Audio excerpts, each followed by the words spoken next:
Professor Tchomino, mais uma vez, eu queria lhe agradecer muitíssimo pela sua presença e, a partir de agora, a audiência é sua. Ok, Crispino, muito obrigado pelas suas palavras, obrigado a todos pela presença. Vejo aqui várias pessoas muito queridas, e é ótimo tê-los aqui nessa nossa conversa. Algumas já estiveram numa palestra que o professor Brewer deu na semana passada, mas é importante comentar, quer dizer, nós escrevemos juntos uma biografia sobre o Jaime Tchomino, que foi publicado pela Springer, agora nesse ano de 2020. O professor Brewer, que nós chamamos de Bill, fez uma palestra mais voltado para a trajetória individual do Tchomino e o seu trabalho mais acadêmico, E aí, então, eu combinei com o Crispino que eu falaria hoje mais sobre o contexto brasileiro de ciência e tecnologia. Então, na verdade, eu vou, pegar a trajetória do Jaime Tchomino como uma linha condutora para discutir um pouco como que foi essa implantação da ciência, mais especificamente do CBPF, da física, no Brasil. Como provavelmente todos sabem, o Jaime Tchomino é considerado um dos principais físicos teóricos brasileiros. Ele se formou no Rio de Janeiro, na Universidade do Brasil, depois foi para a USP e, por fim, foi fazer o seu doutorado em Princeton.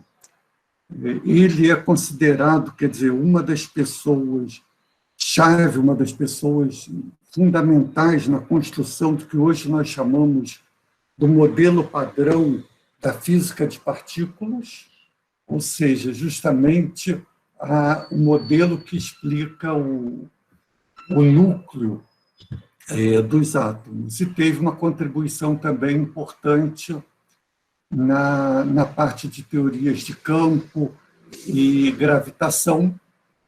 Ele, inclusive, chegou a ser indicado para o Prêmio Nobel de Física, mas não foi contemplado. Quando surgiu essa ideia de fazer o livro, foi até uma iniciativa do Bill, que conhece o trabalho do Tchomino e considera que é um trabalho pouco conhecido, divulgado dentro da literatura base de história da ciência.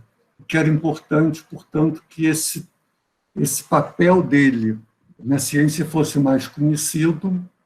O livro foi escrito em inglês, publicado em inglês. Quem sabe no futuro até conseguiremos traduzi-lo e publicá-lo em português também, para que os jovens, os estudantes, os físicos no Brasil, em geral, tenham um acesso mais fácil. Mas eu preparei aqui uma transparência, uma apresentação em PowerPoint, que eu vou compartilhar com vocês. Quando eu apresento aqui, eu não vejo vocês. Então, qualquer coisa também, Crispino, se vocês pararem de me ouvir, algum problema na conexão, vocês, por favor, avisem, senão eu vou continuar falando aqui sozinho para o meu computador.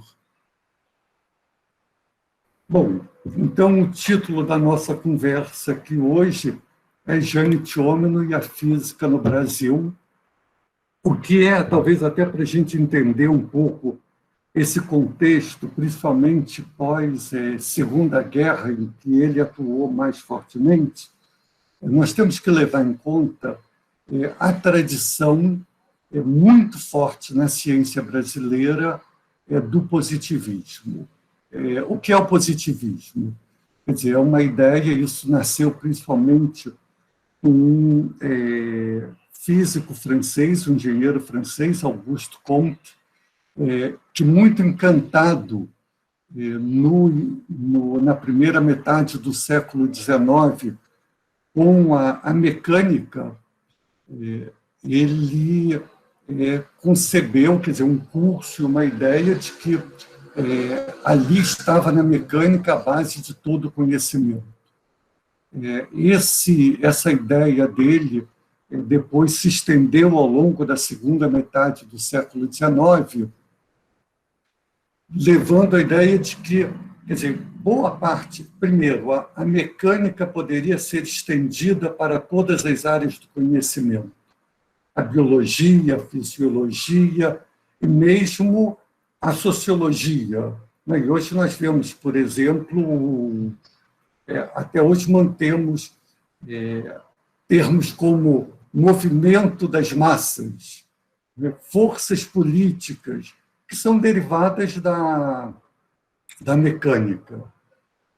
No Brasil, quer dizer, em todas as áreas, na medicina, no direito, o positivismo entrou muito forte, e suas ideias principais era da utilidade da ciência, e a ciência como uma alavanca para promover o progresso do país. Esse pensamento foi radicalizado a ponto da ciência, do positivismo começar a ver a ciência como uma religião. E uma coisa interessante é que os positivistas eram, inclusive, que era a grande maioria, que era a intelectualidade brasileira, e grandes nomes da nossa intelectualidade, eram contra a universidade, consideravam a universidade como um local meio de diletantismo. Quer dizer, o que nós precisávamos ter era escolas técnicas, profissionais que realmente produzissem profissionais que pudessem atuar na sociedade, na medicina, na engenharia, no direito. Essa aqui é uma imagem da Igreja Positivista do Rio de Janeiro, que existe até hoje na Glória, no Rio de Janeiro. Vocês podem ver que, inclusive, um altar, na foto da direita, um altar, e vocês têm, na posição onde deveriam estar, digamos, os santos, do catolicismo, eram os grandes personagens da ciência, Galileu, Copérnico e assim por diante. A nossa primeira universidade, quer dizer, há inclusive um registro de uma universidade que funcionou no Amazonas, mas ela não teve muita repercussão, quer dizer, a primeira grande universidade está completando 100 anos, que foi a Universidade do Rio de Janeiro, depois transformada em Universidade do Brasil, em 1937, e que era, na verdade, uma junção. Ela não tinha a organicidade de uma universidade, ela era a junção de 3 grandes faculdades, Faculdade de Medicina, Faculdade de Direito e a Escola de Engenharia. Então, ela, de certa forma, era uma universidade que mantinha ainda, era uma universidade muito voltada para o ensino, para a formação de profissionais. Então, elas ainda tinham, essas escolas ainda tinham, digamos, essa tradição positivista bastante forte.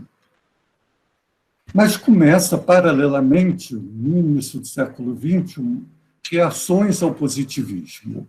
A primeira coisa são os novos desenvolvimentos científicos, né? Quer dizer, principalmente na física, a virada do século é a descoberta do elétron, a comprovação da existência do átomo, a radioatividade, e aí se percebe que realmente a física, ou as ciências, de uma forma geral, não estavam concluídas, acabadas com a mecânica, mas muito tinha para ser ainda pesquisado e conhecido.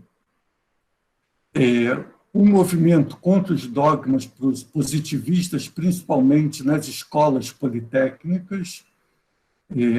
Paralelamente, quer dizer, o Brasil começa a ver um processo de urbanização, um processo de criação, de um fortalecimento de uma classe intelectual, e começa, então, a forçar, digamos, para o surgimento de novas instituições. Então, em 1916, é criada a Sociedade Brasileira de Ciências, que depois vira a Academia Brasileira de Ciências, a Semana de Arte Moderna de 22, a Associação Brasileira de Educação em 24, ou seja, são movimentos buscando novas perspectivas para pesquisa, para cultura e para educação no Brasil.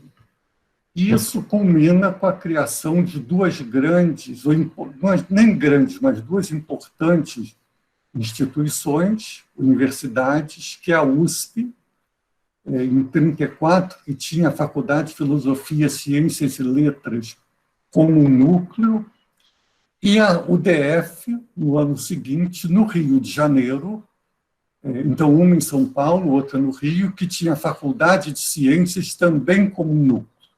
Então, tanto uma como outra, elas se baseavam numa escola, numa ideia de escolas profissionalizantes, mas tinha um núcleo que é responsável por pesquisa em ciência, matemáticas, artes. Então, seria, digamos, o que na época se chamava muito da ciência pura. Eram escolas de ciência aplicada e esse núcleo de ciência pura. Vocês terem uma ideia, só que aqui nós temos o Departamento de Física da USP, em São Paulo, e a sede da Faculdade Nacional de Filosofia. Na época era, quer dizer, essa foto depois, então, voltando, quer dizer, a sede da UDF, como vocês podem ver, contrastam com a suntuosidade dos prédios da Universidade do Rio de Janeiro, que era a grande universidade, rica, com recursos, conceituada. Quer dizer, a UDF nasce quase como uma universidade alternativa.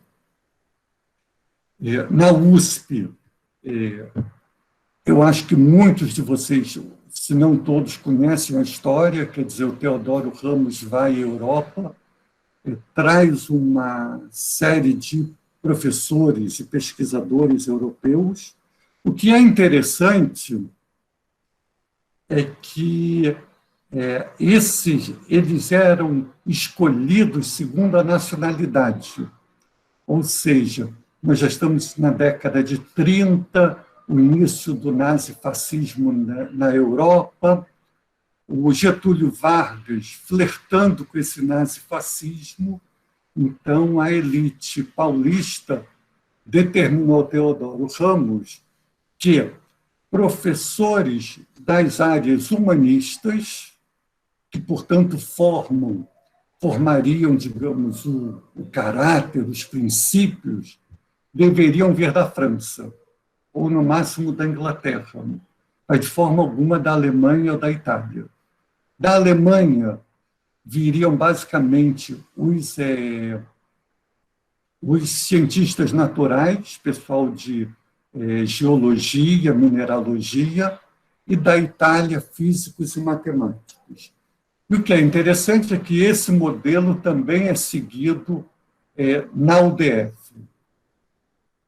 na Universidade do Distrito Federal. Agora, a UDF era um projeto de um educador, Anísio Teixeira, e tinha justamente a ideia, a intenção, ela não era voltada tanto à formação de profissionais, mas criação de uma base intelectual de pessoas, de cidadãos ativos, que pudessem atuar na sociedade. Bom, evidentemente, ao governo Getúlio Vargas, isso soou de forma extremamente subversiva. coisa de cidadão refletindo, boa coisa não deve ser, né? E, quer dizer, juntando, já é justamente nesse período, vamos ver, em novembro de 1937, Getúlio Vargas implanta o Estado Novo. O Jânio, em 1938, o Tchômeno, está entrando inicialmente na Faculdade de Medicina da Universidade do Brasil. A UDF já havia sofrido uma primeira intervenção, mas continuava funcionando, mas em janeiro de 1939, a UDF é extinta e a universidade, a Faculdade de Ciências, é transformada na Faculdade Nacional de Filosofia. Bom, só para voltar à questão do Tchômeno, quer dizer, ele entra na medicina, faz 1 ano de medicina, começa a tomar conhecimento. Ele foi aluno de Carlos Chagas, que era uma das poucas pessoas que fazia pesquisa na Faculdade de Medicina, se interessa pela pesquisa, e aí, então, toma conhecimento da UDF, da Universidade do Distrito Federal, e se inscreve para fazer o curso de Física na UDF. Quer dizer, ele se inscreveu em dezembro, fez as provas em janeiro, mas logo em seguida a universidade foi extinta e ele, então, todos os cursos, os professores, tudo foi transferida para a então Universidade do Brasil. Então, aí nós podemos ver, quer dizer, o primeiro momento, quer dizer, esses movimentos cíclicos da tentativa de implantar a pesquisa no Brasil. Os movimentos como esse da UDF, que termina não vingando, porque o governo getulista achava que aquilo ali era uma fonte de formação como que a gente pode dizer, de subversivos ao regime, né? Então, essa foto o Bill apresentou, mas ela quis trazer de novo, porque ela é muito paradigmática. Ela traz o grupo de física. Na verdade, havia uma certa superposição. Maurício Matos Peixoto era da matemática, Leopoldo Narbi era da matemática, e nós temos aí o Paulo Alcântara Gomes, a Elisa Frota Pessoa, Jaime Tchômeno. O Joaquim da Costa Ribeiro era o professor titular da UDF, que segue como professor titular da Universidade do Brasil, e o Luiz de Sobreiro, que foi um dos professores vindos da Itália, como vocês lembram, física e matemática vinha da Itália, e que, inclusive, digamos, introduziu, de fato, Tchômeno na pesquisa. O ambiente das universidades, das universidades do Brasil, e das faculdades em geral, haviam faculdades já espalhadas por várias cidades, inclusive no Recife, no Belém, em Belo Horizonte, em Porto Alegre, mas eram faculdades que privilegiavam principalmente a formação profissional. Havia uma reação, uma oposição muito grande a professores que queriam fazer pesquisa, com medo justamente, quer dizer, normalmente eram professores novos que queriam se lançar à pesquisa, e as gerações mais antigas, os professores mais consolidados, se consideravam ameaçados por esses professores mais novos. Então, tentativa de se criar espaços de pesquisa, eles eram internamente, dentro das universidades, muito boicotados. Uma das principais características era a resistência ao tempo integral. A maioria, quer dizer, dos professores tinha uma outra profissão, eram engenheiros, médicos, advogados, dividiam seu tempo entre seu escritório, seu consultório e as aulas na universidade. Então, para eles, o tempo integral não era um benefício, ao contrário, justamente daqueles que queriam fazer pesquisa e queriam se dedicar exclusivamente ao trabalho na universidade, vinculando o ensino à pesquisa. Aquele grupo que eu mostrei, esse grupo aqui, bom, primeira coisa, quer dizer, São Paulo é o centro da física da época, quer dizer, e basicamente, quer dizer, tanto o Leite Lopes, como o Jaime Thiômino, como Elisa Frota Pessoa, eles passam um período, fazem estágio na USP, no grupo do Vatag. E eles, então, veem a atividade de pesquisa na USP, na Faculdade de Filosofia, Ciências e Letras, e têm o desejo de criar, dentro da Universidade do Brasil, um espaço de pesquisa.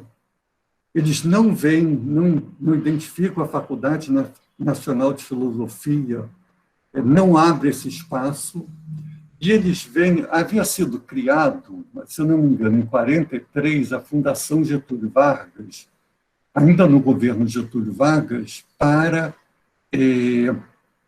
desenvolver principalmente pesquisas de caráter econômico, apoio ao serviço público, esse tipo de coisa. Em outubro de 45, quando Getúlio Vargas é deposto, há uma mudança na fundação e assume o Paulo Assis Ribeiro, que resolve, então, criar na Fundação Getúlio Vargas também um espaço de pesquisa. E chama alguns cientistas, Hélio Gama, Otto Leonard, Antônio da Silva Melo, José Leite Lopes, para criar espaços de pesquisa na Fundação Getúlio Vargas. Inclusive, o César Lattes, quando ele foi para Bristol, ele foi com a bolsa da Fundação Getúlio Vargas, que tinha essa questão de apoiar a pesquisa. Bom, isso, na verdade, dura alguns meses. Há um movimento dentro da Fundação Getúlio Vargas, dizem que esse pessoal está desvirtuando a proposta da Fundação. Eles são, portanto, esses departamentos são extintos, eles são retirados da Fundação Getúlio Vargas numa frustração muito grande. Quer dizer, há uma carta nessa época, já o Thiômino estava em São Paulo, e há uma carta do Leite Lopes para o Thiômino, muito triste, muito decepcionado, que aquela que poderia ser um espaço de pesquisa não tinha vingado. E o Thiômino, então, responde, não, mas não vamos perder as esperanças, nós vamos conseguir criar no Rio de Janeiro um espaço voltado para a pesquisa em física. Bom, e aí nós temos, eu acho que a maioria de vocês, se não todos, conhecem a história do César Lattes, quer dizer, ele era de São Paulo, ele justamente vai de São Paulo para Bristol fazer o doutorado dele. Lá eles detectam, junto com Cecil Powell e o Giuseppe Occhialini, traços de uma partícula, que seria o Meson Pia. Ele vai para Chacaltaya, na Bolívia, com placas, consegue fazer a identificação do Meson Pia, e depois, então, ele segue para os Estados Unidos, junto com Lawrence, onde eles fazem uma pesquisa e conseguem detectar artificialmente a produção dos meson-P. Isso foi em 1948, uma grande repercussão no mundo todo e também no Brasil. E aí, então, Leite Lopes escreveu para o Tchômino: o menino é uma maravilha. A notícia caiu aqui como uma bomba. Todos os jornais trazem notícias sobre o Lattes, classificando-o como o grande vulto da ciência atômica, telegramas dos Estados Unidos, etc. A impressão que tenho é que agora é o momento para fazer pressão e obter um Instituto de Física no Rio com tudo. Aconteceu exatamente o que comentamos várias vezes com Lattes: a necessidade de uma descoberta notável por um físico do nosso grupo, a fim de adquirirmos prestígio e podermos fazer um centro de física decente. Então, na verdade, quer dizer, eles viram que não conseguiam criar dentro da Faculdade Nacional de Filosofia, não deu certo a ida para a Fundação Getúlio Vargas, então a ideia era criar um instituto de física fora da Faculdade de Filosofia, mas dentro da Universidade do Brasil. Bom, em dezembro de 1948, o Lattes vem ao Brasil, Tchômino estava em Princeton ainda nessa época, há uma série de conversas, inclusive com o João Alberto Lins de Barros, que tinha sido um braço direito de Getúlio Vargas. Nessa época ele era só um vereador, mas continua mantendo muito prestígio no meio empresarial. E aí, então, surge a ideia, numa reunião na casa do Lins de Barros, a criação de um instituto. E aí, então, o plano muda. Não é mais um instituto dentro da Faculdade Nacional de Filosofia. A ideia é um instituto independente. E aí vamos ver, o José Leite Lopes comenta, então, vocês podem ver, janeiro de 1949, a chegada do Lattes foi um sucesso enorme. O prestígio dele é espetacular e estamos no momento de fazermos o nosso Instituto Oswaldo Cruz. E aqui parece-nos a solução: criar uma fundação para pesquisas físicas, autônoma, com verbas particulares e oficiais e apoio do governo, fora do Rio e fora de São Paulo, mas colaborando com ambos. A fundação seria um instituto, Lattes, diretor científico, pesquisando no duro, formando gente para as universidades do país, recebendo gente dela como bolsistas. O instituto seria formado do pessoal novo, escolhido inicialmente pelo Lattes.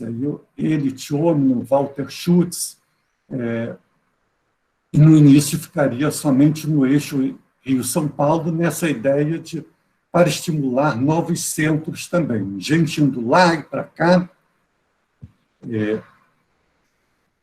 E aí ele até completa: é preciso evitar sabotagem das universidades, que querem fazer as coisas para si sem funcionar direito.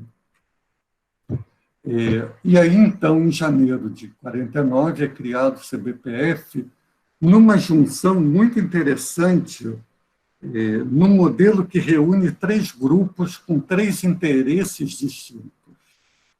Os militares, que queriam controle da tecnologia nuclear, os empresários, que viam na pesquisa nuclear a possibilidade de aumentar a oferta de energia elétrica para a indústria, e os cientistas que queriam um espaço para a pesquisa. E é justamente esses 3 grupos que se juntam. Quer dizer, os empresários representados pelo João Alberto Lins de Barros, os militares, de certa forma, representados pelo Álvaro Alberto, que era um químico, também, e os cientistas aí, Tiômino, Lattes, Leite Lopes.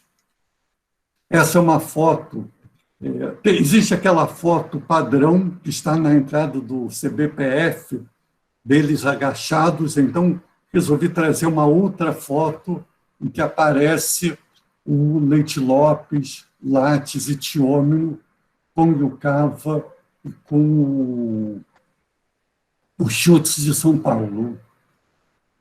Isso em Princeton, 1949.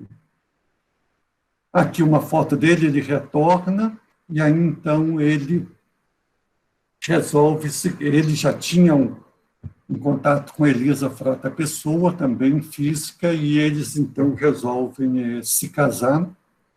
Ela já havia sido casada, não, pela lei brasileira não era permitido novo casamento, não havia divórcio, era só o desquite. Então, eles fizeram um casamento informal, ela tinha sido casada com o Oswaldo Frota Pessoa. E aí, o que é interessante é que a Guerra Fria, fazendo aqui um jogo de palavras, a Guerra Fria esquenta, em agosto de 1949, com a União Soviética fazendo seu primeiro teste nuclear bem-sucedido. Já havia um projeto dos cientistas para a criação do CNPq, e a gente encontra, inclusive, no arquivo do Leite Lopes, minutas do decreto para a criação do CNPq, mas ele só vai se realizar, de fato, com o apoio dos militares, entendendo que seria uma forma de financiar a pesquisa, mas pensando muito na pesquisa como um fator de segurança nacional. Tanto que vocês podem ver, quer dizer, o primeiro presidente do CNPq é um almirante e o vice-presidente um general. E aí eles combinam. Bom, a década de 50 é a década de ouro do CBPF, e realmente eles conseguem... Primeiro, o CBPF termina sendo no Rio de Janeiro. Não é possível ser fora dos centros, principalmente por dois motivos. Um, porque eles não tinham como garantir o salário por longo período dos professores. Eles precisavam que os professores estivessem também na universidade como um espaço garantido de trabalho. E dois, eles precisavam dos alunos. Os alunos eram a base, tanto que a Elisa e o Tiômino eram muito pródigos, eles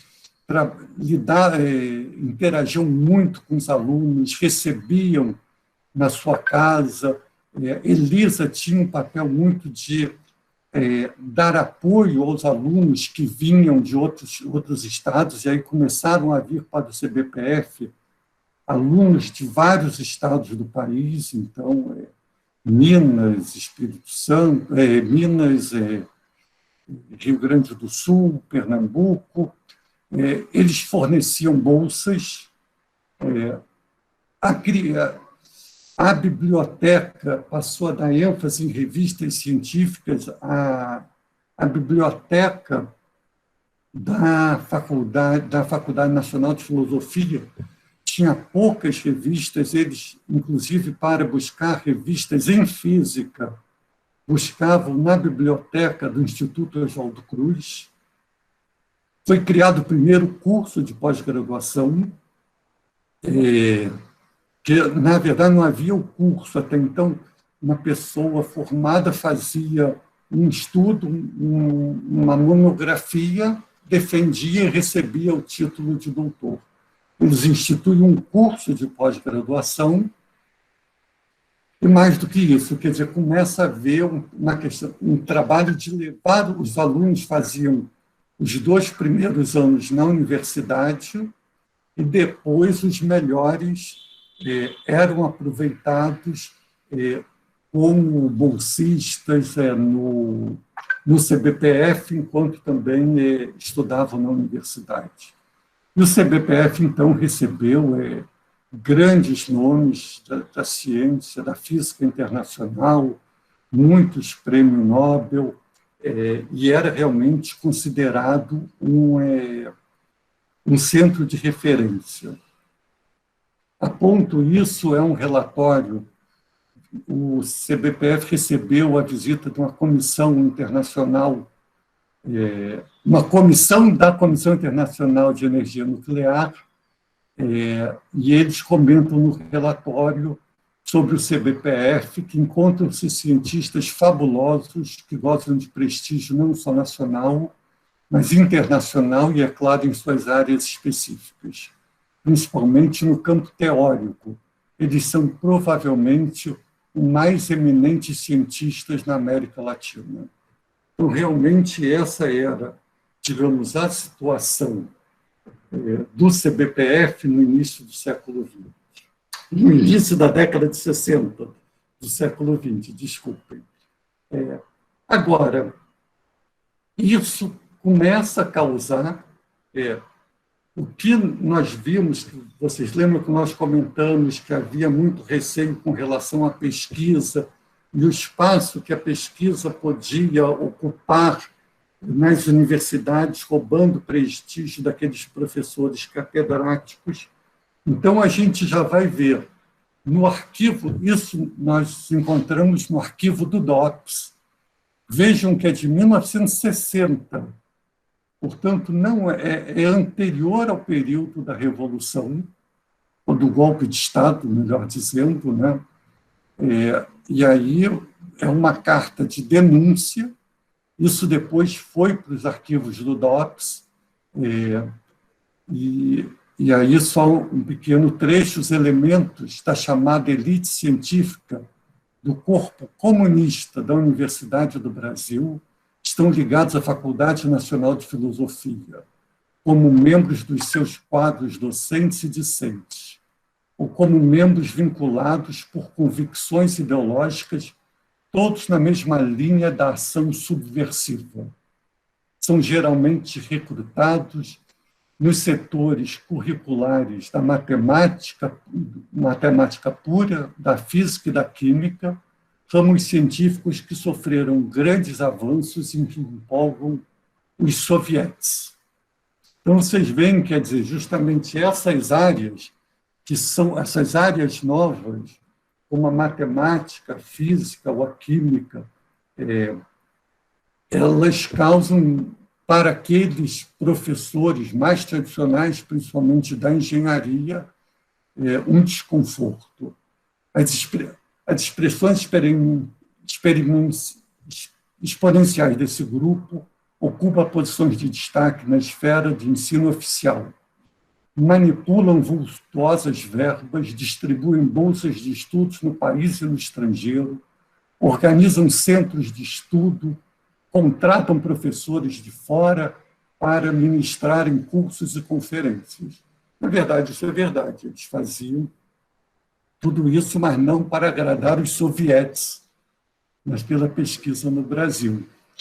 E a gente, apesar de quem faz essa denúncia ele não se identifica, a gente só sabe que é um professor do Instituto de Matemática, do Departamento de Matemática da Faculdade Nacional de Filosofia, ele escreve num trecho: sou hoje, além de professor regente, professor catedrático e 2 vezes docente da Universidade do Brasil por concurso de títulos e de provas.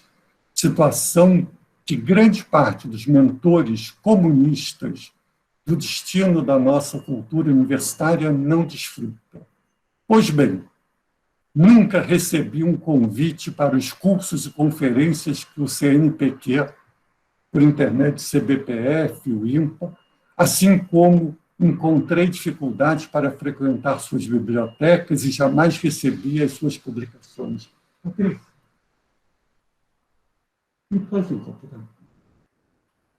Então, a gente vê justamente essa, quer dizer, como que essa questão de desenvolver pesquisa, desenvolver novas áreas de pensamento, como isso era visto como subversivo. E aqui, então, especificamente sobre o Tchorno, essa denúncia, vocês podem ver que é de 4 de fevereiro, portanto, antes do golpe. Obrigado. E a gente vai ver que diz o seguinte, que o Tchorno é um comunista de longa data, e aqui é fabuloso, mas tem conseguido enganar os Estados Unidos da América, viajando para congressos onde tem tido oportunidade de se pôr em contato com outros cientistas da cortina de ferro. Alguns cientistas internacionais considerados espiões eram seus amigos. É agitador desde o tempo de estudante. No CNPq, ao tempo em que este era presidido pelo comunista João Cristóvão Cardoso, barrava o caminho dos físicos democratas. Não tem escrúpulos e mantém ligação com a Embaixada da Rússia no Brasil.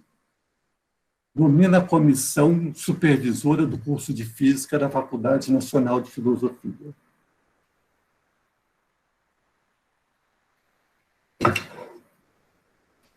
Olha, semelhança com dossiês que têm sido produzidos mais recentemente não são mera coincidência, mas vamos adiante. Bom, em 1964, nós temos o golpe civil-militar e as universidades eram vistas como viveiros de comunistas. E havia, portanto, a ideia, quer dizer, o governo militar queria fazer nas universidades a operação limpeza. Então, foram criadas comissões de investigação em praticamente todas as universidades do país. Nesse período, quer dizer, surgiram várias universidades, expurgo de alunos e professores, Mário Schember, Plínio Susequinde e Leite Lopes, da física, foram presos, Leite Lopes por um período menor. O Leite Lopes e o Jaime Tchomino saíram da diretoria da SBF, o Leite saiu da direção científica do CBPF, e o CLAF, o Centro Latino-Americano de Física, que funcionava no CBPF, também teve suas atividades suspensas. Bom, antes de entrar, na verdade, antes de entrar na Universidade do Brasil, antes de dar aqui esse spoiler,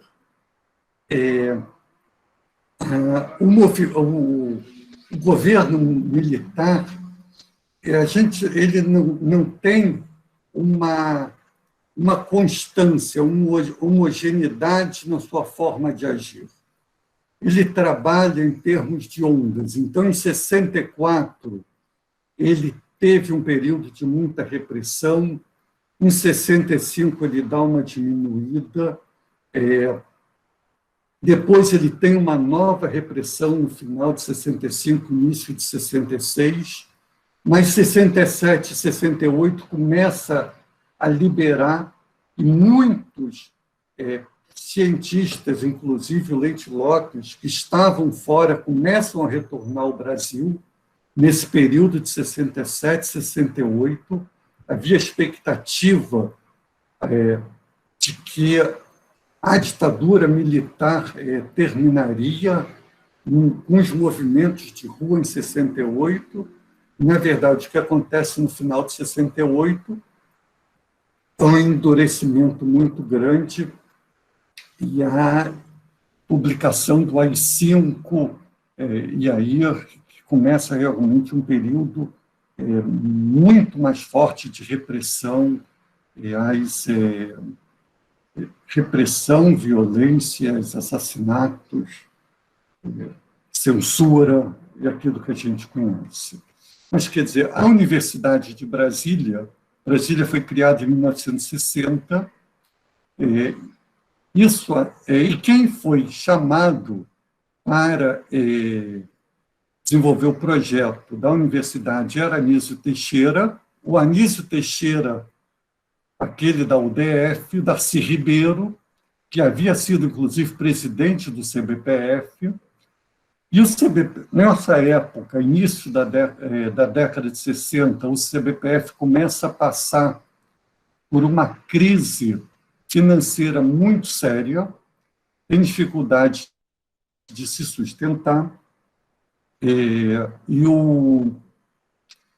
inclusive, surge a ideia de levar o CBPF originar um Instituto de Física da Universidade de Brasília, transferir o CBPF para o Instituto de Física da UNB.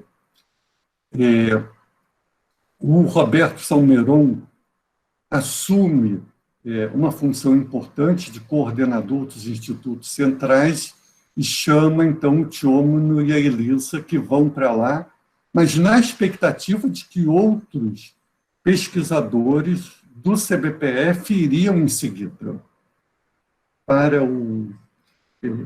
Crispino, só para eu ter uma ideia, como é que nós estamos de tempo? Só para eu não me estender demais. Então, você já percorreu 50 minutos, mas eu queria que você ficasse à vontade aí para continuar. Tá, então, vou tentar não me estender muito. E era uma universidade justamente dentro do espírito da antiga UDF. Era a oportunidade de criar em Brasília aquilo que não havia dado certo. Então, em vez de uma estrutura fixa com o reitor e as cátedras, havia um conselho... Opa! O que eu fiz aqui?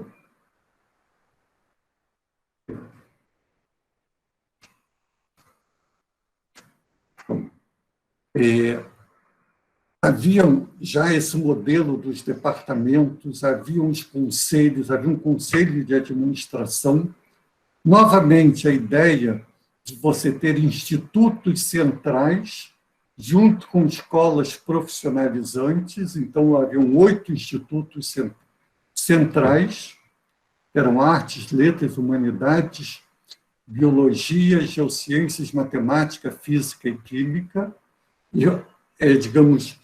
e em torno os institutos profissionais, criação de pós-graduação, de cursos de pós-graduação, criação o que era uma inovação nas universidades, que era a extensão, a responsabilidade da universidade para com a sociedade, ou a região onde ela estava imersa.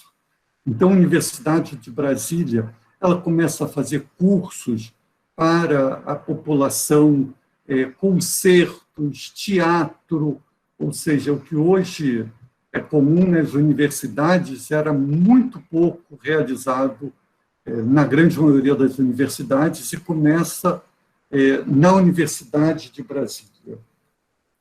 E a Universidade de Brasília é impressionante, quer dizer, em 3 anos, quer dizer, ela começou a funcionar, de fato, em 62, final de 62, 63, até que houve, digamos, uma grande crise em 65, final de 65, com intervenções do governo militar na universidade, prisão de professores, expulsão de professores, inclusive um professor que depois ficou muito amigo de muitos brasileiros, Michel Paty, um físico que estava na Universidade de Brasília e depois enveredou pelo lado da história da ciência, foi preso como um agitador internacional, ele era francês.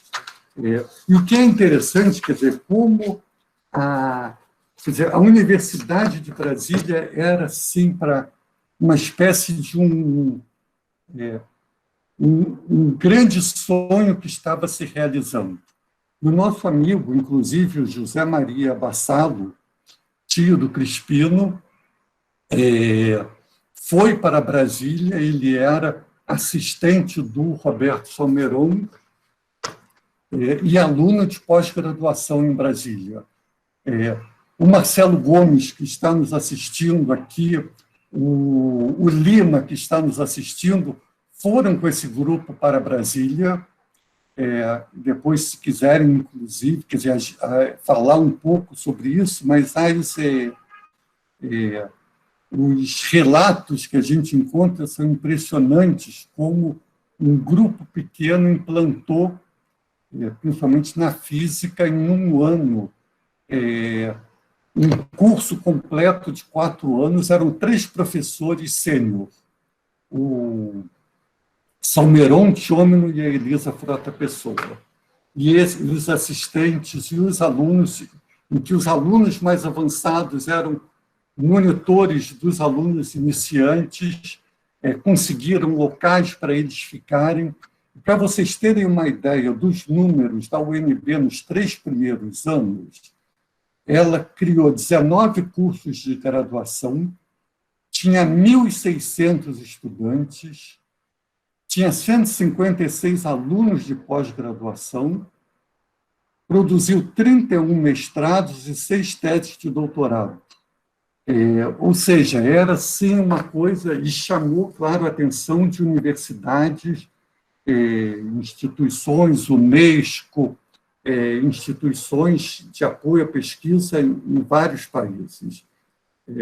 E esse projeto foi completamente abortado pela ditadura militar em 65, 173 professores pediram demissão, e a universidade mingou, quer dizer, ela ficou até que ela pudesse novamente, alguns anos depois, conseguir se recompor. O Tchômeno passa num concurso da USP, então contratado pela USP em 68, e no início de 69, no final de 68, é editado o Ato Institucional número 5, e no início de 69, vários professores são aposentados, inclusive Tchômeno, Leite Lopes, Schoenberg, Elisa Frota Pessoa, Plínio Susequinte, esses na área de física, com uma diferença, quer dizer, em 64, a ditadura ela focava mais nos estudantes, nas células, no que eles chamavam de células estudantis.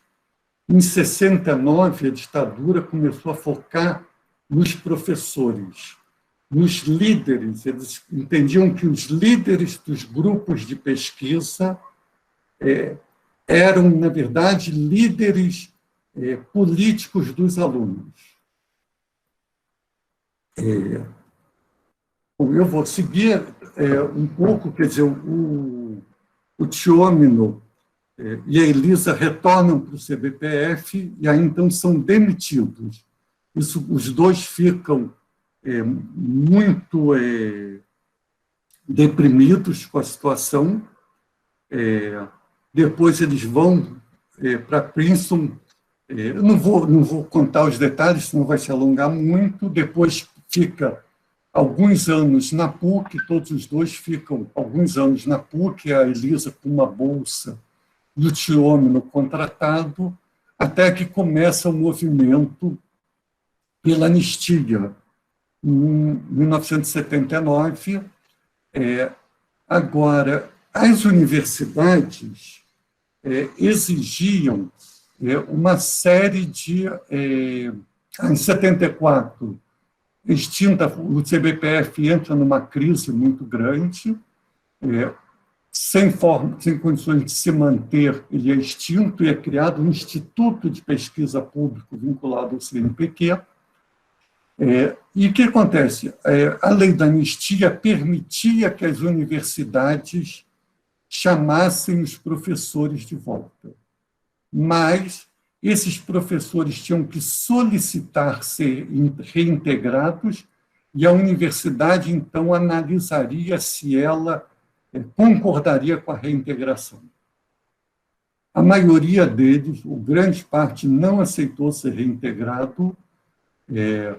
O próprio Chamber não aceitou de ser reintegrado, não aceitou ter que solicitar. E o caso do Chamber é, inclusive, excepcional, porque ele simplesmente voltou a frequentar a universidade, voltou a dar aula, voltou a orientar, e ninguém perguntou a ele, e ele estava formalmente aposentado, e ninguém sequer comentou que ele deveria solicitar a reintegração. Foi um silêncio assim, dentro da USP com relação a isso. Com relação o Jânio, o Tchômino, também se recusou a voltar para a USP, Elisa se recusou a voltar para a Universidade do Brasil, que agora então já se chamava UFRJ, e o CBPF fez diferente. O CBPF fez um processo de lamber as feridas. E aí, em novembro de 79, fez uma sessão pública de reparação moral e reinício da colaboração, quer dizer, era um momento de chamar todos os professores, todos os pesquisadores do CBPF, que foram demitidos ou que tinham se demitidos porque foram contrários àqueles atos de arbitrariedade, e foi como um processo de pavimentar uma situação para o retorno desses pesquisadores. E aí, então, Tchômino e Elisa retornam para o CBPF, depois, em meados da década de 80, após a criação do Ministério da Ciência e Tecnologia, o ministro Renato Ascher faz um movimento de chamar pesquisadores que estão no exterior, e o Leite Lopes, que estava fora, também retorna para o CBPF. E aí, então, vou concluir aqui com uma foto, uma imagem já do Tchômino e da Elisa, já nos anos 2000, final de 1900, na década de 90, na casa deles, aqui na área litorânea do Rio, em Itaipu, em que muitos dos amigos, certamente, Lima, Gomes, certamente devem ter frequentado também. Bom, então, com isso, eu encerro e deixo espaço para nós podermos conversar um pouco. Ok, Alfredo, muito obrigado. Antes de nós prosseguirmos, eu queria pedir a todos, então, que abrissem seus microfones para que nós dessemos uma salva de palmas em agradecimento ao brilhante seminário do professor Alfredo.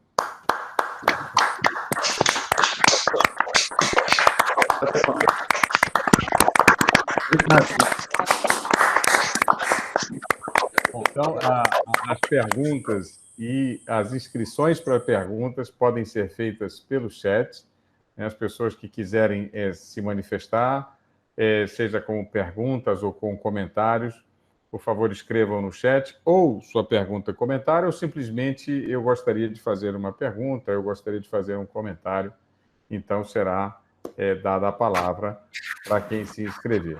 Enquanto as pessoas se organizam para escrever, deixa eu só dar uns dados, né, da nossa plateia, porque eu acho que é importante que isso fique registrado, né?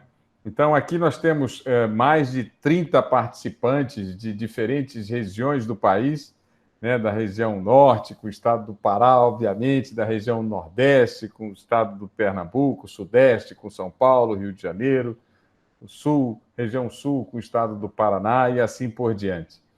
essa é uma atividade do Centro Interativo de Ciência e Tecnologia da Amazônia, então não poderia faltar o público que está na Amazônia. Então, nós temos aqui os nossos alunos representados, os bolsistas do Centro Interativo de Ciência e Tecnologia da Amazônia, os professores da Universidade Federal do Pará, em particular, do Departamento de Física da Universidade Federal do Pará. Me perdoem se eu deixar passar algum, tá certo? Então, o professor Jorge Castinheiras, Marcelo Costa de Lima, Sancleiton Moreira, Van Sérgio Alves, Valdeci Paraguaçu, e pessoas do Brasil inteiro, tá certo?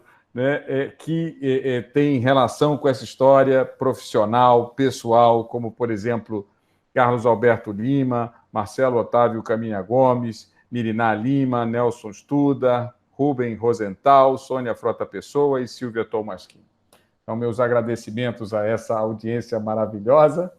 E aí passemos para as perguntas ou comentários, e a palavra está franqueada. Eu acho que esse é um momento interessante, né? Nós já obtivemos a concordância do professor Alfredo Tchomino Tomasquim para deixar esse webinário no YouTube.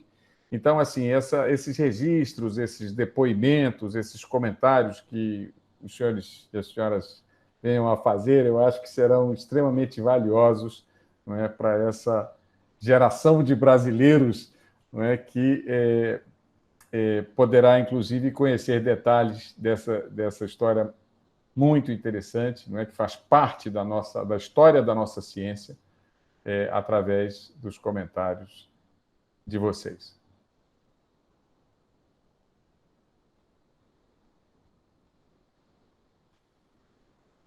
Nelson Studa, siga em frente, meu querido.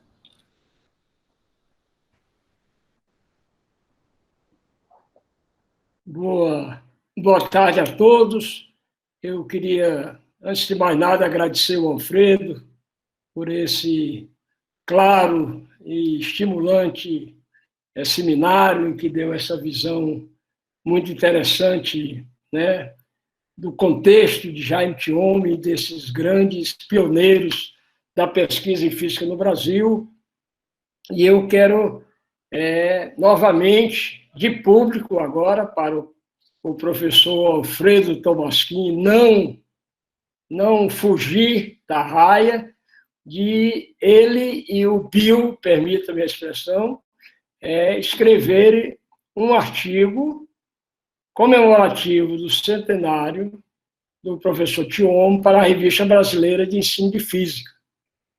Né? Então, o convite está reafirmado aqui, de público e com a presença de pessoas e principalmente muitos alunos que gostariam de saber dessa história fascinante dos primeiros pesquisadores no Brasil. Né?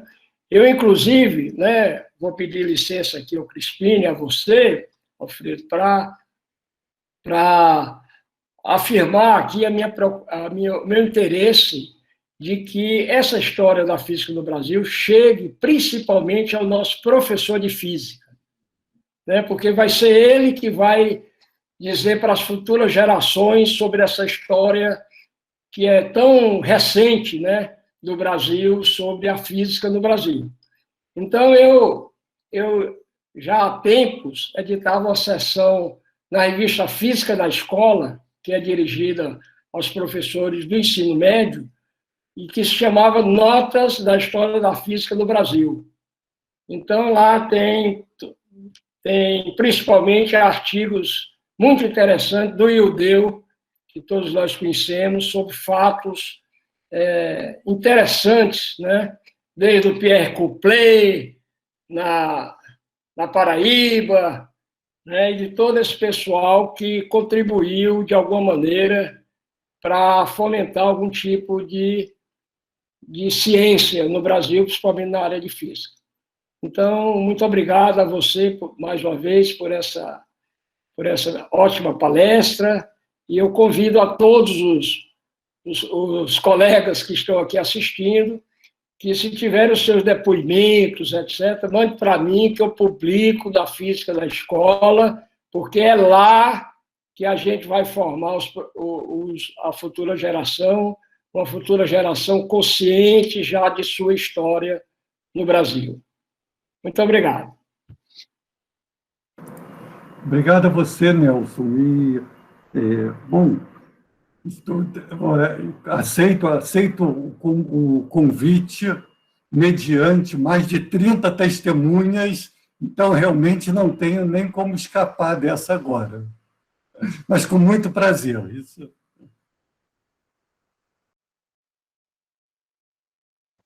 Ok. Temos mais alguém que gostaria de registrar um comentário, uma observação, um depoimento? Bom, eu gostaria só, talvez, Crispino, registrar aqui a presença da minha mãe, da Silvia Tomasquim, que é irmã do Tiômino.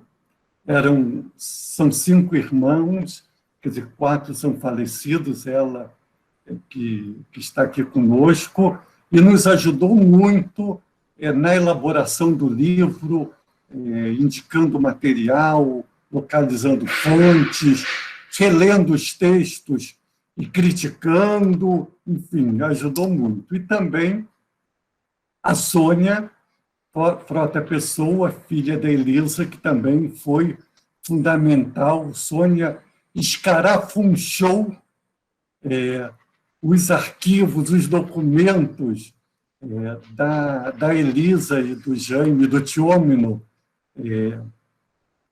que estavam no apartamento deles, e encontrou material incrível, inédito, realmente cartas que nos ajudaram muito a entender aspectos dessa história que eram até então desconhecidos da maioria dos historiadores da ciência.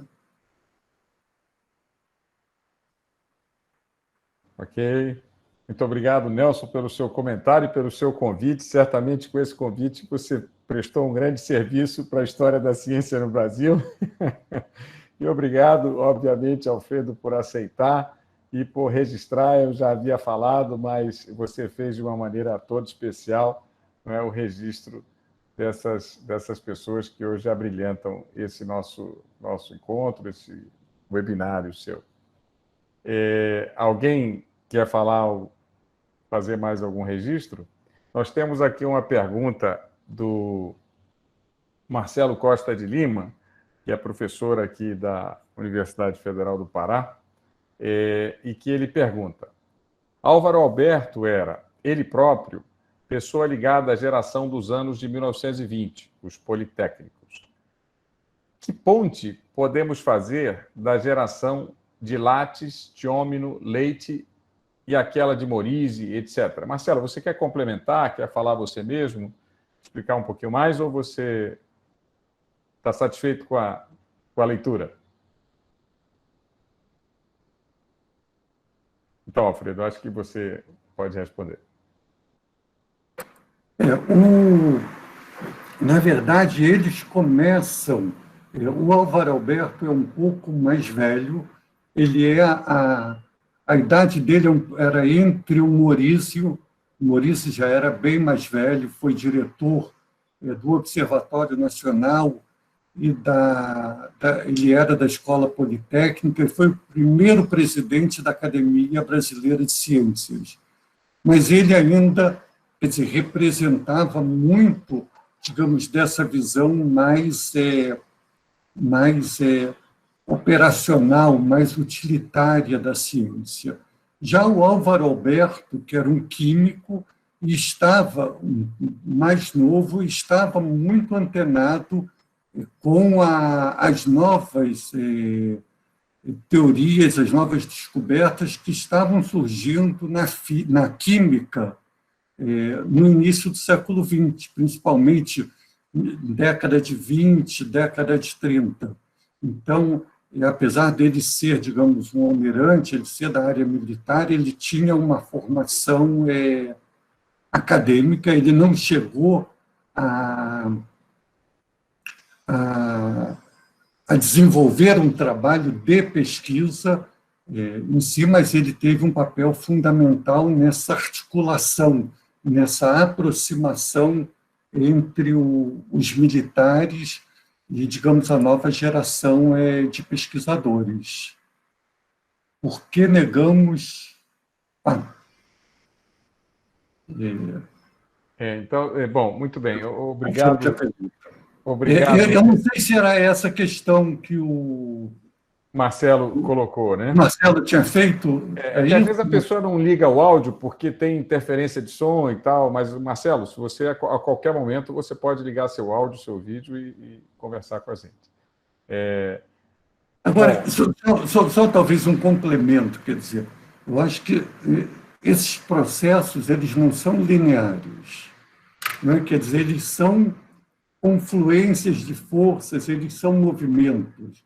Então, por exemplo, mesmo na escola politécnica, você tem professores que tinham, digamos, uma trajetória voltada ao positivismo, que num certo momento começam a rever suas posições, ou você tem isso na década de 1910, ou você tem mesmo pessoas na década de 30 que ainda são ligadas ao positivismo. Então, nós não podemos, é muito difícil estabelecer marcos, é uma relação dinâmica que vai sendo construída, mas o fato é que vai surgindo, vai emergindo uma nova geração, e isso é uma questão geracional, sim. A gente vê, inclusive,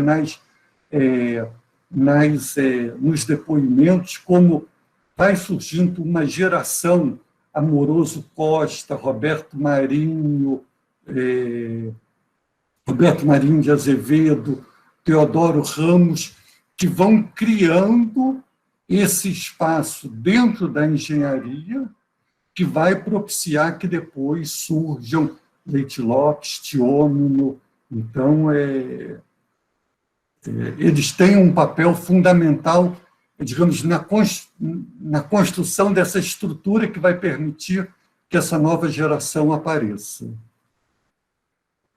Ok, obrigado, então, Marcelo, mais uma vez pela pergunta, obrigado, Alfredo, pela sua resposta e pelo seu comentário. A Sônia, professora Sônia, você quer fazer um comentário, por favor? É um comentário rápido a respeito das propostas do Nelson. Eu acho que isso vai de encontro à divulgação da ciência entre o público em geral, que é importantíssima. Um exemplo, e, aliás, uma notícia boa que eu quero divulgar, é que o Dória desistiu de retirar uma quantidade enorme de dinheiro das universidades e da FAPESP.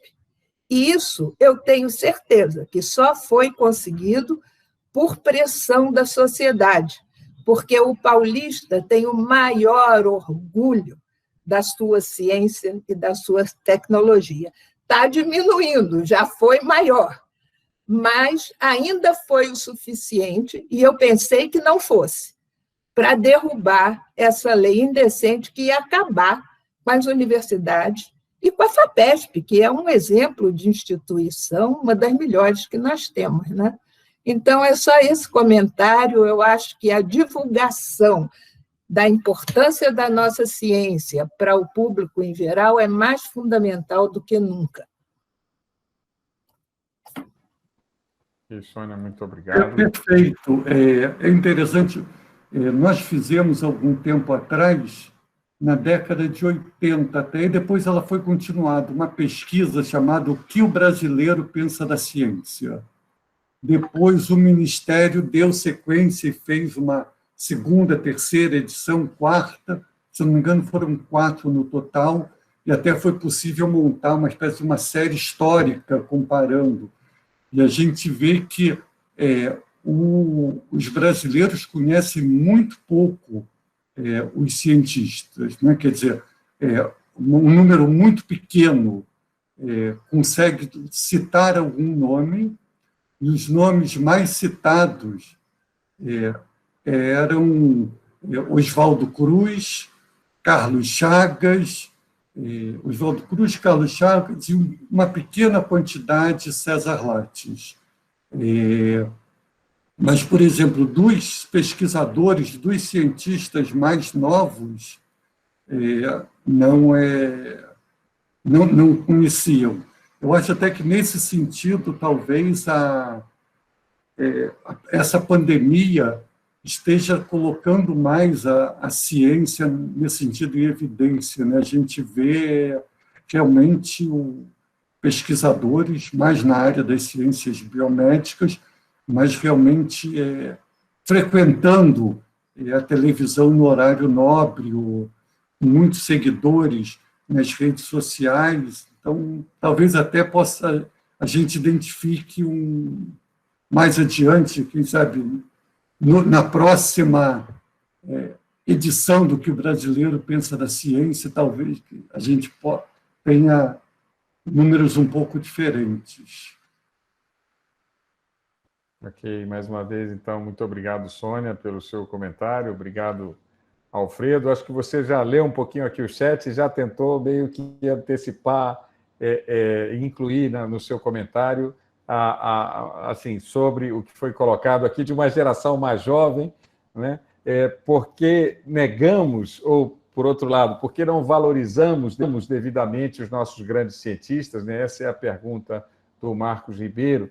E o Jefferson Rodrigues, que é bolsista aqui do Centro Interativo de Ciência e Tecnologia da Amazônia, né? Ele coloca aqui para a gente, ele diz, boa noite, excelente palestra, me elogiando, e o que o senhor acha da pesquisa científica nacional dos dias atuais? Quer dizer, tudo inserido já um pouco no seu comentário, e portanto, não sei se você quer adicionar mais alguma coisa.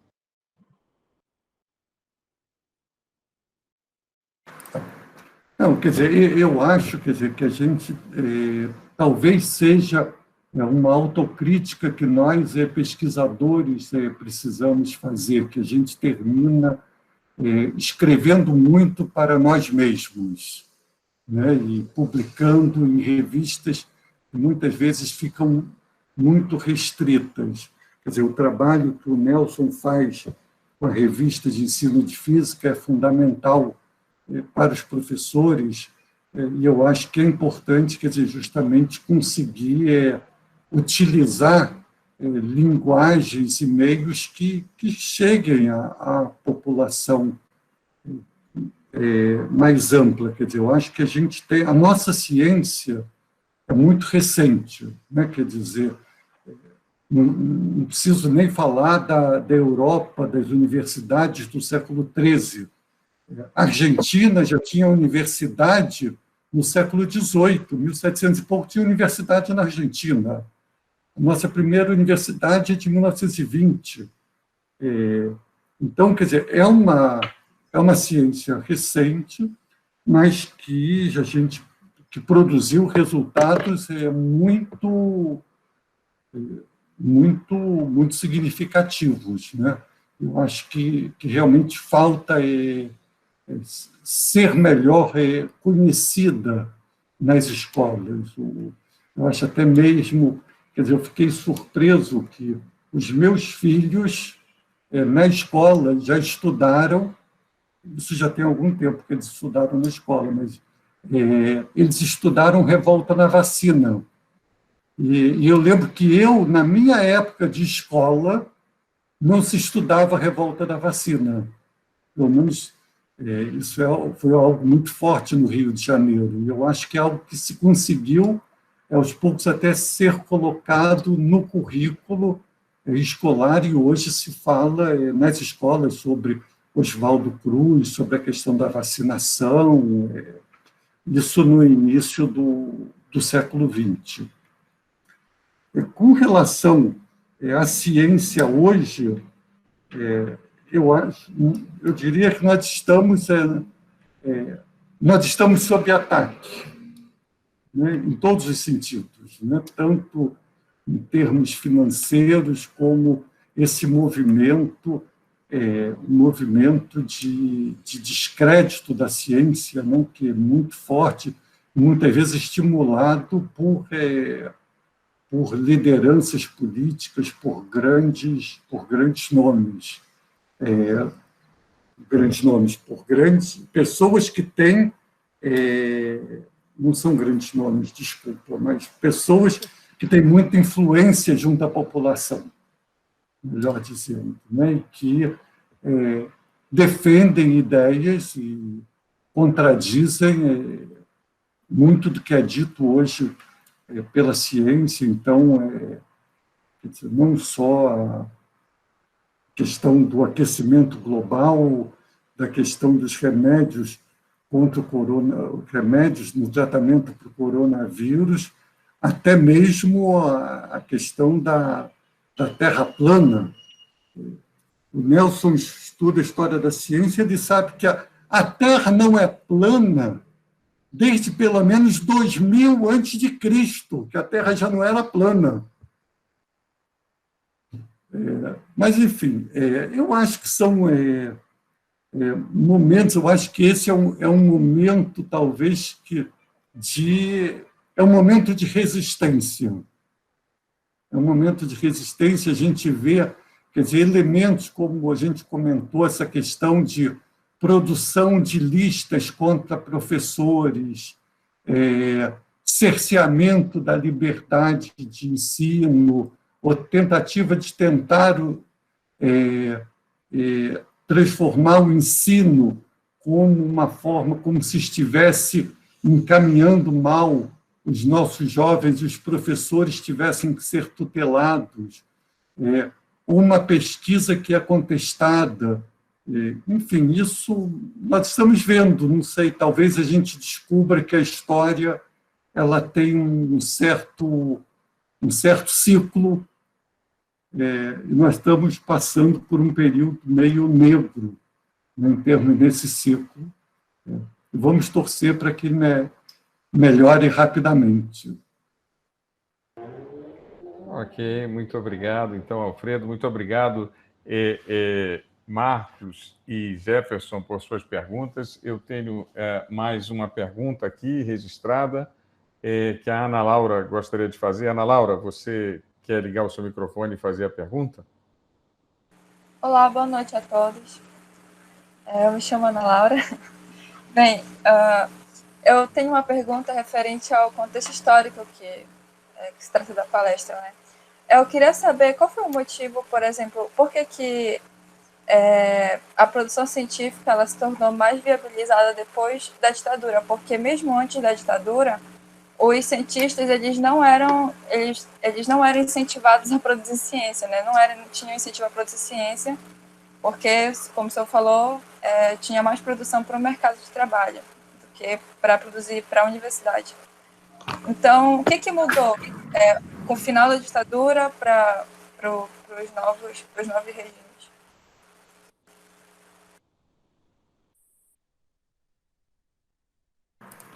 Essa coisa, na hora de falar, eu desliguei o microfone em vez de ligar. Ana Laura, obrigado pela sua pergunta. Quer dizer, os movimentos, muitas vezes a gente encontra movimentos contraditórios. É interessante como boa parte do modelo, primeira coisa, do modelo da Universidade de Brasília, que era bastante inovador e que foi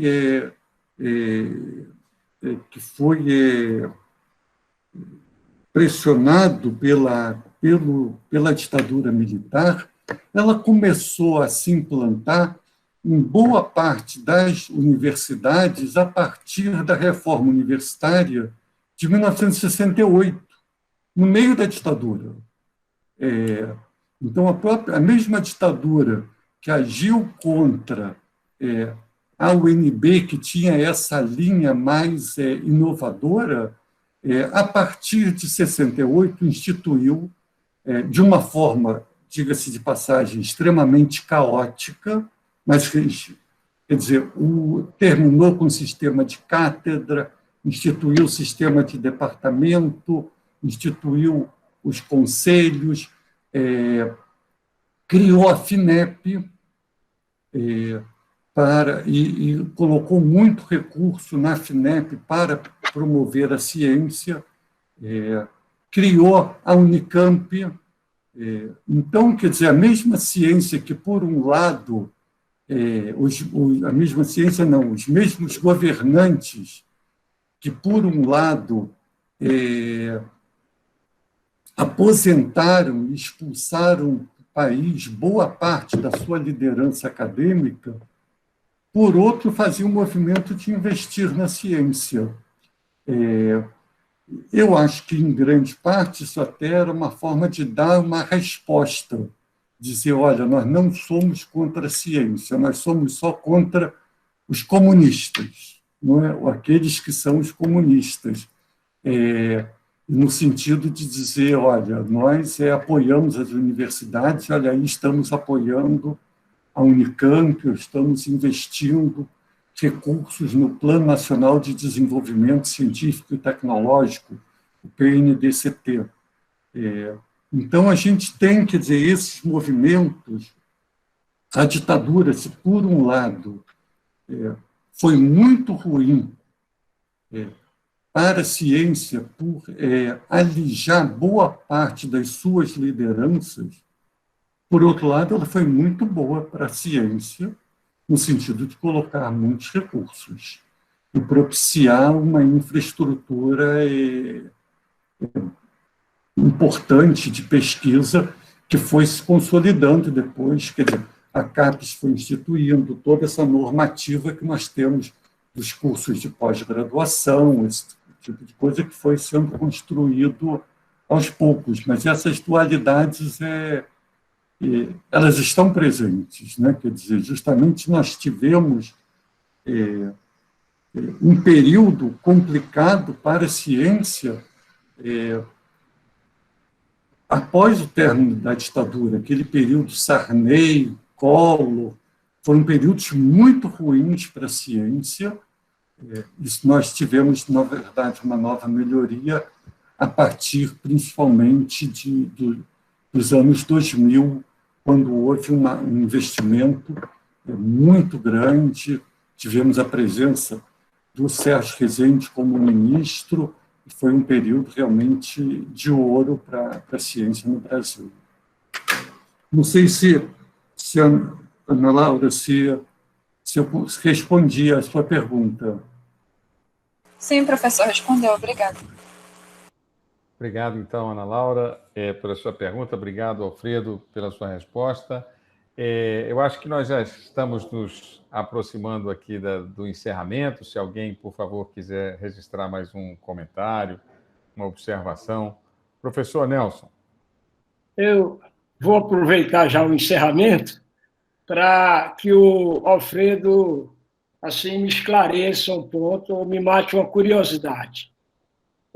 O Ildeu e eu estamos trabalhando há algum tempo sobre um personagem muito importante e pouco divulgado da física, embora da fase ainda politécnica, que foi Teodoro Ramos. Teodoro Ramos era um matemático, mas foi ele que escreveu o primeiro artigo no Brasil sobre relatividade geral no átomo de hidrogênio, no modelo de Bohr-Sommerfeld. Isso em 22, ele apresentou na academia, mas o artigo só foi aparecer em 29, quando já existia mecânica quântica, então realmente não causou nenhum impacto. Embora eu tenha mostrado esse artigo para historiadores da ciência, eles ficaram realmente surpresos que em 1922 tivesse alguém calculando o espectro de hidrogênio a partir do modelo Bohr-Sommerfeld na métrica relativística, né, para ver qual era o efeito da gravidade no átomo de hidrogênio. Isso não era uma coisa estapafúrdia, porque eu descobri vários outros artigos da mesma época, né? Então, nessa questão que você já abordou, dessa transição de gerações, eu tive conhecimento de uma carta, aliás, foi a professora Amélia que me deu isso aí, né, de uma carta de Mário Schemberg, assim que chegou a São Paulo, em 1930 e poucos, né, que ele vai, a mando do Luiz Freire, encontrar o Teodoro Ramos. E é interessante porque ele vai almoçar com o Teodoro Ramos. Ele tinha 19 anos e ele foi conversar com o Teodoro Ramos. E o Teodoro Ramos, ele é carioca, né? Filho de um engenheiro que projetou o bondinho, né? Entrou na Escola Politécnica do Rio e depois foi para a Escola Politécnica de São Paulo, onde ele fez carreira. Em 1933, ele ele apresenta 3 seminários sobre a mecânica quântica, 33, no Brasil, na Escola Politécnica. Então, ele participou dessa geração, né?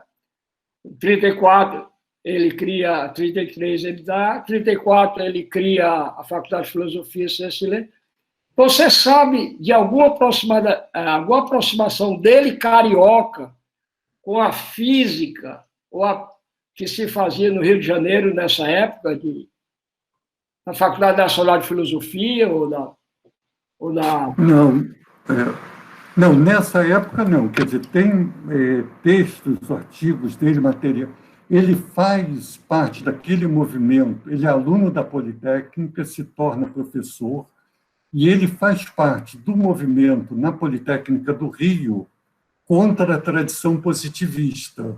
Justamente, quer dizer, começa a surgir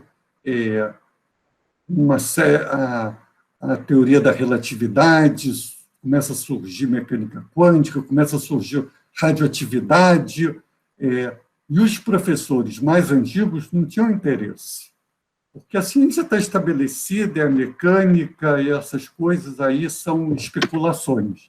E ele faz parte desse grupo que se interessa pelos novos conceitos que vão surgindo, daí, inclusive, essa questão de choque de gerações que eles fazem questão de...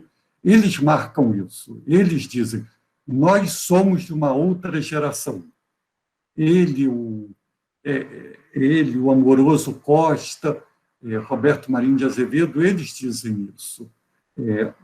Agora, eu confesso que depois que ele foi para São Paulo, eu desconheço de contato dele com outros pesquisadores no Rio. Aí teria que realmente que levantar, quer dizer, se tiver, talvez, poderia ser o Bernardo Gross, teria que verificar. Ele era muito amigo do Lélio Gama. Eu vi várias trocas de correspondência porque ele era matemático. Mas o aspecto da física eu não vi, porque, na realidade, você tem muita coisa dele com a matemática, mas pouco com a física. E para mim, ele é um cara muito importante, porque ele praticamente introduziu a física moderna, né? Mas eu não conheço, teria que pesquisar realmente. Está me devendo e coisa.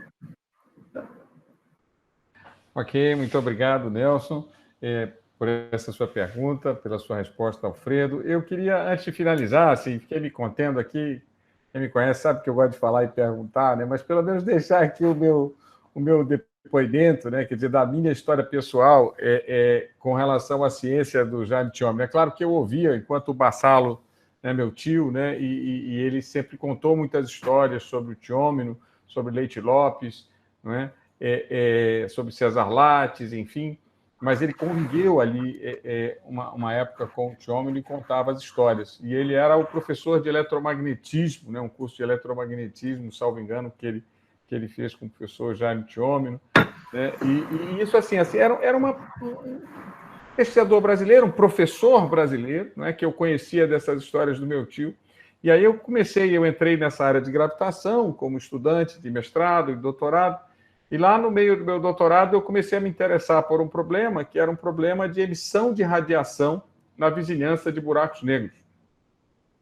E aí, quando eu vou estudando esse problema, encontro nomes assim que, para mim, né, quer dizer, Zerilli, enfim, outras pessoas mais, Misner, o próprio Kip Thorne, né, e outras pessoas que se interessaram por esse problema, e já eu pego um artigo com o nome do Jaime Thiômino. Aí eu peguei e disse, mas será que esse Thiômino, né, era o Thiômino que o Bassalo, né, falava? E, para mim, a surpresa era, quer dizer, e veja só como são as coisas, né? Quer dizer, eu acho que essa coisa do cientista brasileiro, que ele é conhecido como professor, Isso, para mim, assim, uma outra coisa semelhante que aconteceu foi com relação ao Moisés Nussensweig, que eu tive a felicidade de entrevistar, né, há algum tempo atrás, etc., e que era assim, eu conhecia o Nussensweig como o professor, né, como autor daquela coleção de livros, etc., mas um dia lá eu estou estudando espalhamento por buracos negros,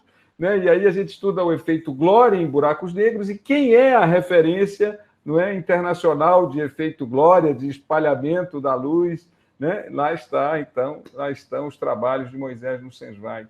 Então, quer dizer, essa surpresa, quer dizer, eu acho que reflete um pouco, né, quer dizer, essa ideia que nós temos das pessoas que estão nas universidades, mesmo num meio de cientistas, não é, que muitas vezes são conhecidos como professores, são conhecidos como bons professores, excelentes professores, mas que o seu trabalho como cientista, o seu trabalho no avanço da ciência, em contribuições originais que marcaram, né, que ficaram marcadas na história do desenvolvimento daquela teoria, os próprios cientistas brasileiros muitas vezes desconhecem as contribuições dos seus conterrâneos. Então, foi uma felicidade muito grande, quer dizer, esbarrar, né, nesse sentido, surpreendentemente, né, com uma dessas pessoas, que foi o Jaime Tchomel.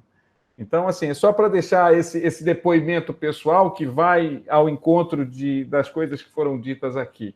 Né? Aí, Alfredo, eu não sei se você quer... Não sei se alguma outra pessoa...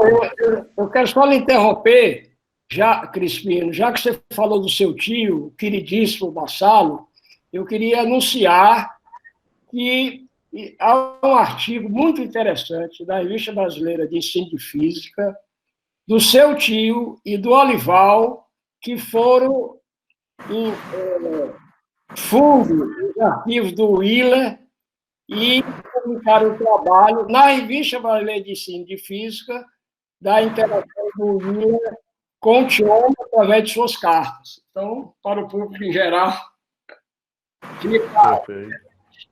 Obrigado. Eu que agradeço. Então, Alfredo, não sei se alguém mais quer se manifestar. Se não, Alfredo, eu pediria então que você fizesse os seus comentários finais e nós, então, encerrássemos o nosso encontro de hoje.